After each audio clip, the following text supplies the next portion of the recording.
You are now listening to theGrio's Black Podcast Network, Black Culture Amplified.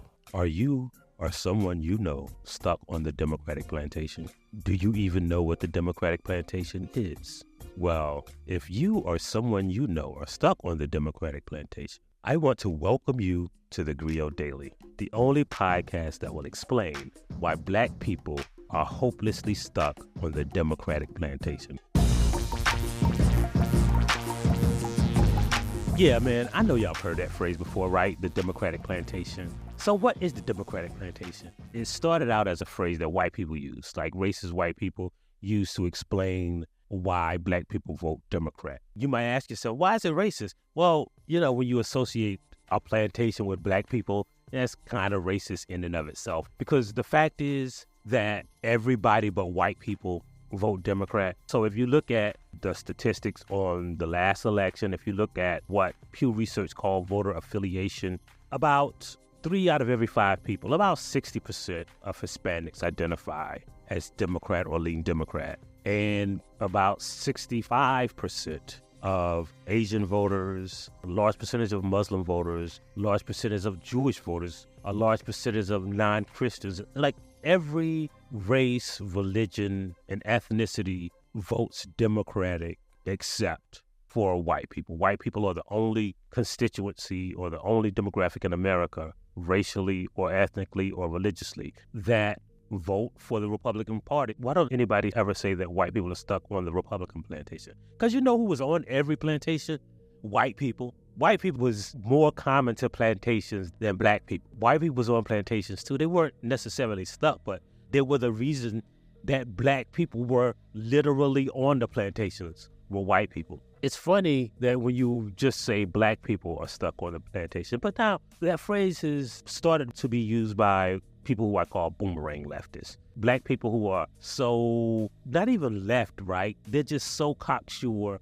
So they're basically reactionary antagonists who think that they are smarter than all of the Black people, all of our ancestors, all of our grandmothers and fathers who read the newspaper every day. They know something different. They smart. They wise. They ain't doing it the old way because them old Black people just scared. Those people who survive all that brutal torture, they scared. And we got to do something different. We got to move the ball forward. So those kinds of people now have started using the phrase Democratic Plantation to describe the Democratic Party. Well, first of all, you know, there's so much wrong with that phrase that I don't even know where to begin. So when did Black people start voting Democrat, right? So with the election of Franklin Delano Roosevelt, he basically had this group of people called the Black Cabinet who would he was racist, but he would kind of use his Black Cabinet or the Black Brain Trust to tell him what was going on in Black America, right? Executive Order 8802, which desegregated the defense industry, was written by a man named Rayford Logan.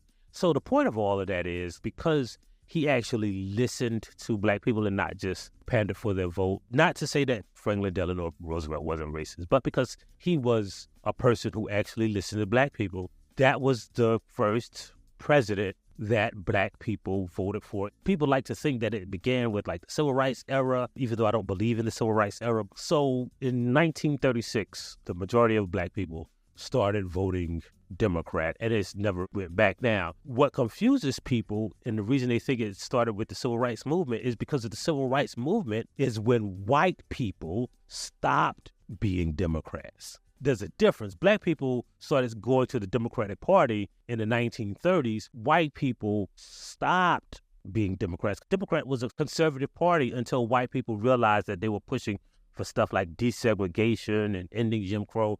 And that kind of started with what they call the Dixiecrats in 1948, when the Dixiecrats walked out of the Democratic National Convention and started the states' rights or the Dixiecratic Party. And that was led by Strom Thurmond, who would later leave the Democratic Party for the Republican Party and become like the person, the symbol of that shift from conservatives from the Democratic Party to the Republican Party, because the party makeup in America has always been about race. You need to know that history to understand that Black people switched to the Democratic Party when they began to see the effects of their policy positions. That's not to say that the Democratic Party is for Black people. Like nobody, like even the most staunch Democratic allies or people who are in the Democratic Party who are black, they'll tell you if you talk to them privately, oh, this party racist. But white people are racist. It's a different kind of racism in the Democratic Party. But here's the thing about politics. It's not supposed to be like who likes you or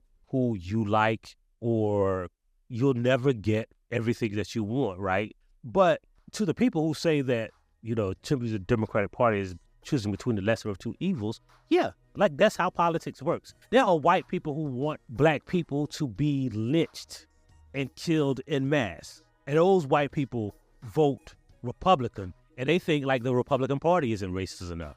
There are white people who want to go back to segregation, and they vote Republican, and they compromise with their party. There'll never be a coalition of voters that does exactly what black people want, because to have a big enough coalition, we're going to have white people and other people in that coalition too. Now, there are some things that we can do, right? For instance, coalition building.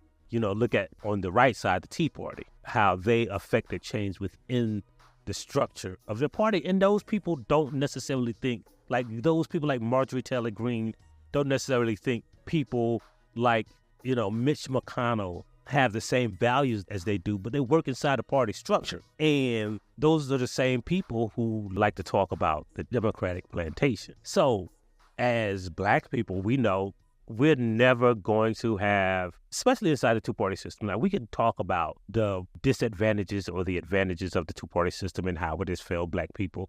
I agree, right?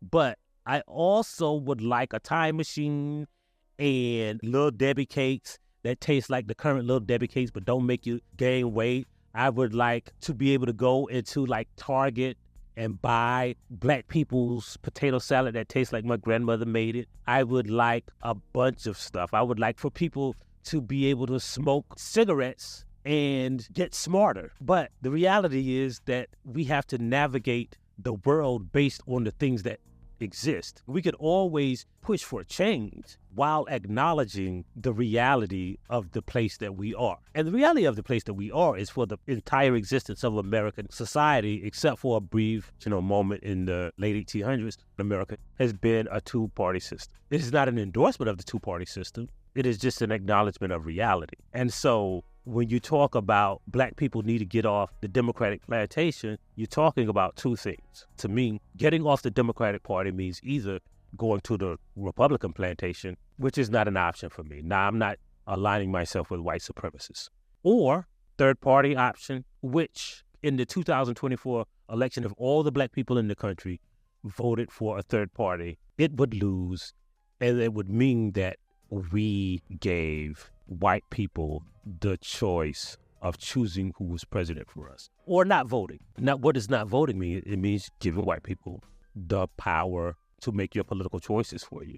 That's not an option for me. Now, the other choice is moving inside of the current structure. How do you move inside of the current structure? One of the things that we have to do is vote as a voting bloc, align ourselves, define our interests, which we have historically done. Like, I know that there are people who think like black people need to get an agenda and write it down. And if like every few years somebody black gets the bright idea of like we need an agenda not knowing, and then they produce something that is like the agenda that was produced by the Black Brain Trust in the 30s, by the coalition in the 1950s that was produced at the Indiana Black Political Action Conference in 1972, the same thing that was in Tavis Smiley's book, the same like this, an abundance of work done on these issues, but people who don't pay attention or who disregard black scholarship and the work that the people before them did think that there's some kind of new answer that all these dumb Negroes ain't thinking. And the other thing that it does, right, is to me, it says that all of those ancestors, all of those black people currently, all of those people who've been voting longer than you, all of those people who read the newspaper every day, all of those black people who are astute politically are dumb and you know better. Maybe you do. I just don't believe it. I'm going to go with the people who survived. I'm going to go with the people who got us here. I'm going to go with my grandmama and them. And that's not saying that I don't think that there should be changes, but there is a saying in Black America that we sometimes disregard or take one without the other, and that our goal has always been survival and resistance. and resistance. And some people think, well, we only got to resist. And some people think all we got to do is survive. And the reality is we have to do a combination of the two. There is a way to align our political values with the way we vote. But it also necessarily means that we have to understand that we ain't going to ever get all the stuff we want. We got to keep fighting for it. But that's kind of how democracy works. That's kind of how coalition building works. It's kind of how politics works. It's also kind of why you got to keep listening to this podcast. That's why you got to tell a friend about it. That's why you got to download that GRIO app. And it's also why we leave you with a black saying. And today's black saying is, no one's stuck on the Republican plantation. They just stuck in whiteness. We'll see you next time on the GRIO Daily. If you like what you heard, please give us a 5-star review, download the GRIO app, subscribe to the show, and share it with everyone you know. Please email all questions, suggestions, and compliments to podcast@thegrio.com. You are now listening to the Grio's Black Podcast Network, Black Culture Amplified. I'm Torre. Join us for crazy true stories about stars who I really hung out with, like Snoop, Jay-Z, Prince, Kanye, and the time I got kidnapped by Suge Knight. Don't miss my animated series, Star Stories with Torre, from the GRIO Black Podcast Network.